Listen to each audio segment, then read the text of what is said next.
வணக்கம் மக்களே, சற்று முன் வெளியான செய்தி ஒன்று வெளியாகலாம். அதிமுகவுக்கு ரூட் கிளியர் செய்துவிட்ட உதயநிதியா? செம்ம குசியில் எடப்பாடி பழனிசாமி. வாங்க வெடிவை முடிவாக காணலாம்.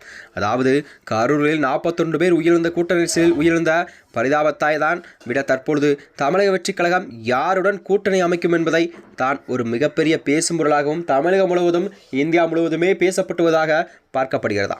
அதாவது ஒரு பக்கம் விஜய்க்கு எப்படியாவது உதவிக்கரம் நீட்ட வேண்டி கூட்டணிக்குள் கொண்டு வந்த வேண்டும் என்று பாஜகவோ தரப்பு துடியாய் துடித்து வருகிறதா. இன்னொரு பக்கமோ தமிழக காங்கிரஸில் மூத்த தலைவர்களெல்லாம் சிலர் டெல்லிக்கு சென்று தாவைக்குடன் கூட்டணி வைத்தால் நமது எதிர்காலம் கண்டிப்பாக அரசியல் தமிழகத்தில் ஒரு நல்ல வரவேற்பை பெறும் நிலையில்தான் ராகுல் காந்தியிடம் பேசி வருவதாக கூறப்படுகிறதா. அதாவது ராகுல் காந்தியும் விஜயும் ஒரு நீண்டகால நண்பர்கள் என்று கூறப்படுகிறதா. இருவருமே அரசியல் தொடர்பாக ஆலோசித்து வருவதாகவும் கூட்டணி குறித்து பேசி வருவதாகவும் அவ்வப்போது செய்திகள் வெளியாகியுள்ளது.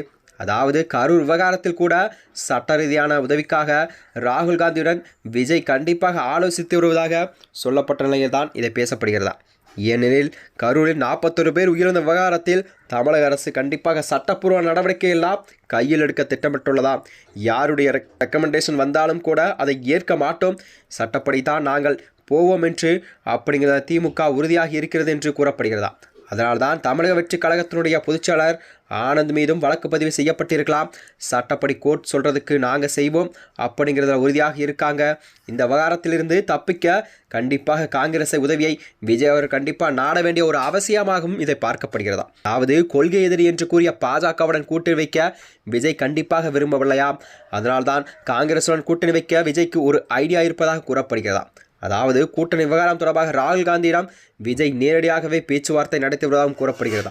அந்த பேச்சுவார்த்தையின் போதுதான் விஜய் ஒரே கண்டிஷன் மட்டும் ராகுல் காந்தியிடம் விஜய் வைத்துள்ளாராம். அதாவது கரூர் சம்பவத்திலிருந்து தனது பெயரில் எந்த ஒரு வழக்கு பதிவும் செய்யப்படக்கூடாது, தொடரப்படக்கூடாது என்ற கண்டிஷனை முன்வைத்துள்ளார். இதற்கு ராகுல் காந்தி தரப்பிலோ தாவேகாவிற்கு கண்டிப்பாக தேவையான அனைத்து சட்ட உதவிகளையும் நாங்கள் கண்டிப்பாக தயாராக செய்வோம், இதற்கும் அஞ்ச வேண்டாம் நீங்கள் என்று அவர்களுக்கு ஆதரவாகவே ராகுல் காந்தி பேசியதாகவும் செய்திகள் எல்லாம் வெளிவந்தது. ஆனால் தமிழகத்தை பொறுத்தவரை வலிமையான கட்சிகளாக திமுக இருப்பதால் இப்போதும் கூட்டணி முறித்துக்கொள்ள ராகுல் காந்தி தயாராக இல்லை என்று கூறப்படுகிறதா.